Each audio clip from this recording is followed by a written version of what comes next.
So good morning and welcome to the New York Stock Exchange. I'm Larry Leibowitz. I'm the Chief Operating Officer for NYSE Euronext. And it's our honor to host today's forum, which is Chinese Economy for 2012. We've got a lot of great speakers today, a really good program, and I really encourage everyone to get involved. This marks the third consecutive year that we've hosted this program at NYSE, and we're pleased that it's become an annual tradition. In fact, I was just talking to Steve, and he's looking forward to this. This is going to be a regular event every year, this time every year. So it's a great opportunity for people to really start the year off understanding the outlook, hearing some great speakers, and setting themselves up for the year. A special thanks to everyone at the National Committee on U.S. China Relations, as well as the China Center for Economic Research, for all you've done to make this program possible. We really appreciate this. It's a great group. The forum provides an excellent platform for some of Chinese leading economists to share their insights on the Chinese and global economy, as well as their outlooks for 2012. Obviously, this is a time of year and a time in the cycle. Everybody's really trying to see their way through to the next year, understand all the things that are on the horizon, try to really read the tea leaves, as it were. It's also a powerful symbol of the economic and business ties that bind our two countries and grow ever stronger. And in fact, the relationship between the NYSE Euronext and China is strong and ever growing. Our markets are home to over 100 leading Chinese companies from Greater China, and which have a combined market cap of over $1 trillion. We've signed cooperation agreements with Shanghai Stock Exchange, Shenzhen Stock Exchange, Dalian Commodity Exchange, and Shenzhou Commodity Exchange, and numerous municipalities and provinces across the country. So we're very involved in development in China, talking to people there, really trying to help develop the local exchanges as well as use our exchange as a listing venue for companies around the world. We work closely with the Chinese government as it seeks to further develop the country's capital markets and become more of an international home. In fact, Duncan Niederauer, our CEO, sits on the Shanghai International Advisory Council and really looks forward to participating at those meetings in Shanghai where they talk about how to make Shanghai and China as a whole a bigger force in international markets and economies. So without further ado, I'd like to turn this over to President of the National Committee on U.S. China Relations and our close friend, Steve Orlins. I really encourage everyone to get all you can out of this forum today. It's a great program. So Steve, come on up.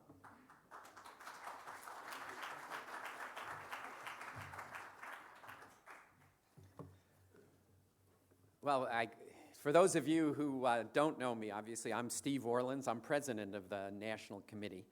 And it's my pleasure to join Larry in welcoming you to now our third annual forum on China's economy.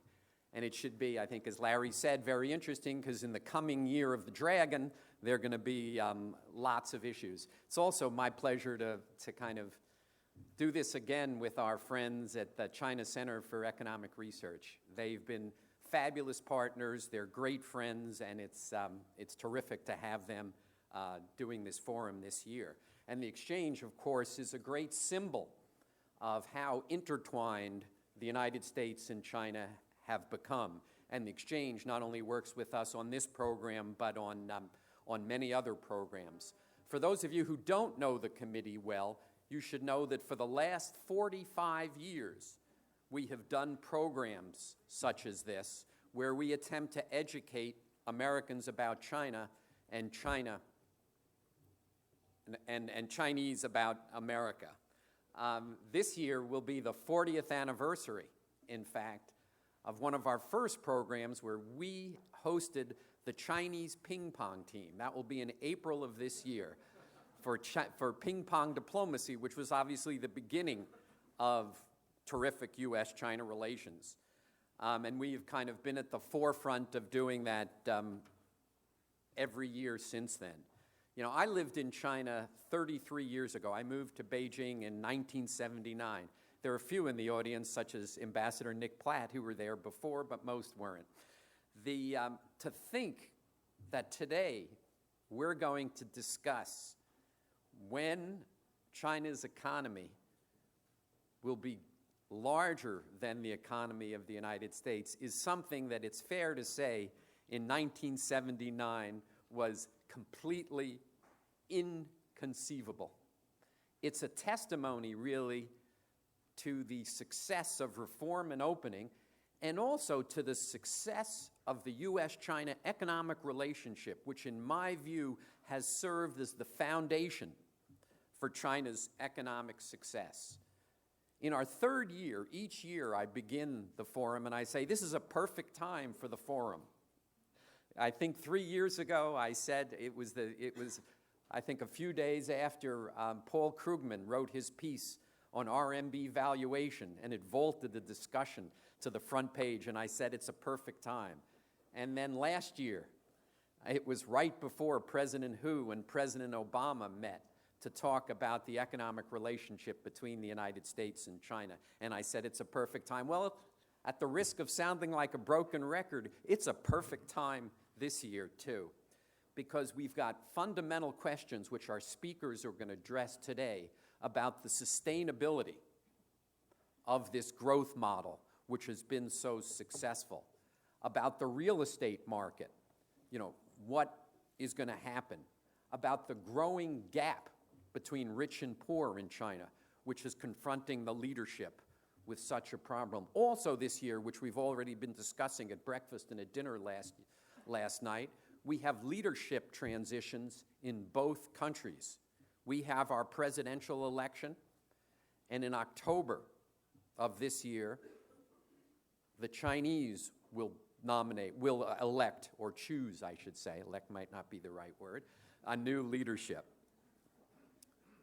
In CCER and in our speakers today, we've got some of the best economic thinkers that China has to offer. So I'm not going to spend a lot of time talking about their qualifications.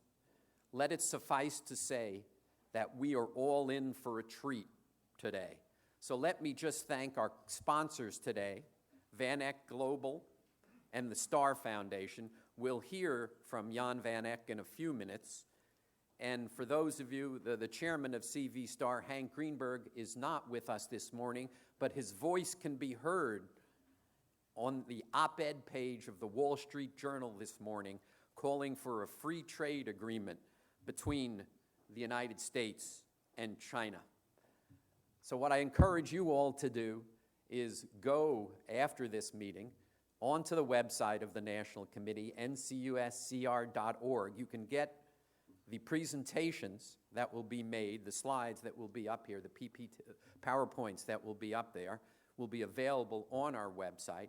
You also, you can read about our other programs, and then if the spirit moves you, you're free to make a donation on the website. Because this program is sponsored by the Star Foundation and Van Eck, is free of charge, but we count on contributors to support the committee.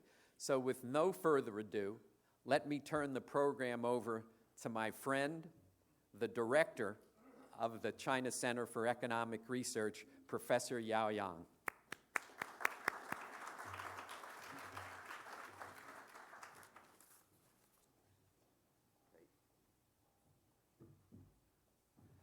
Well, as Larry and Steve said, this is our third time to come to the stock exchange to have this forum. It's a great opportunity for Chinese economists to reach out to great intellectual and also business community in the United States and also in the world at large.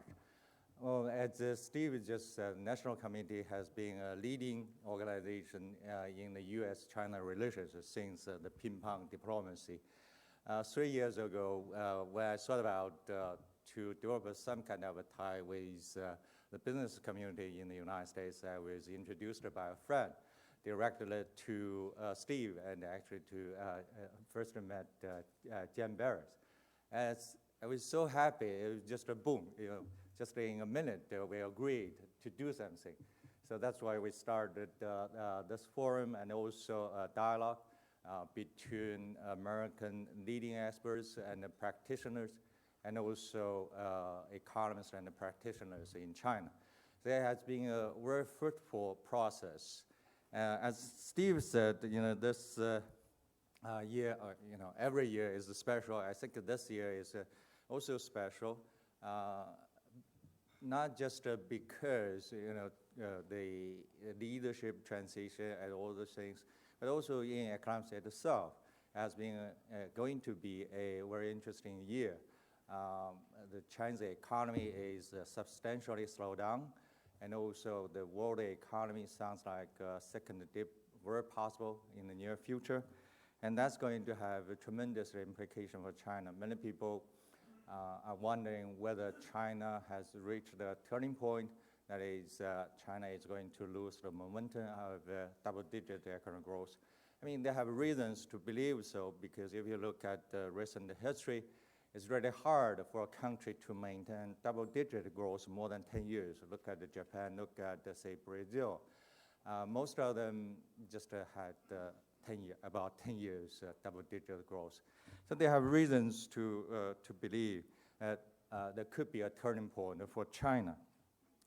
But of course, we can also see other signs. You know, the slowdown might be just temporary.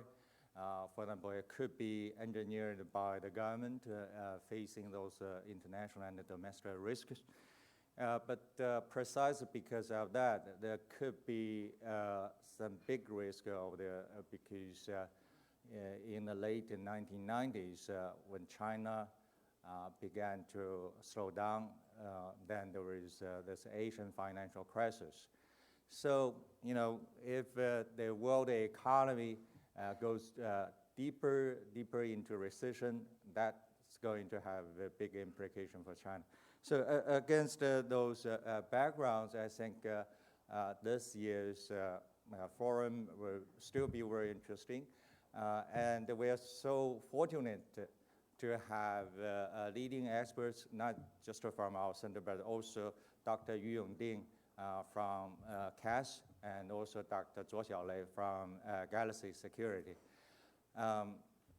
As usual, I really appreciate the work that has been done by the National Committee, and also feel really grateful to the New York Stock Exchange, giving us this great opportunity to reach out to the business community in the United States.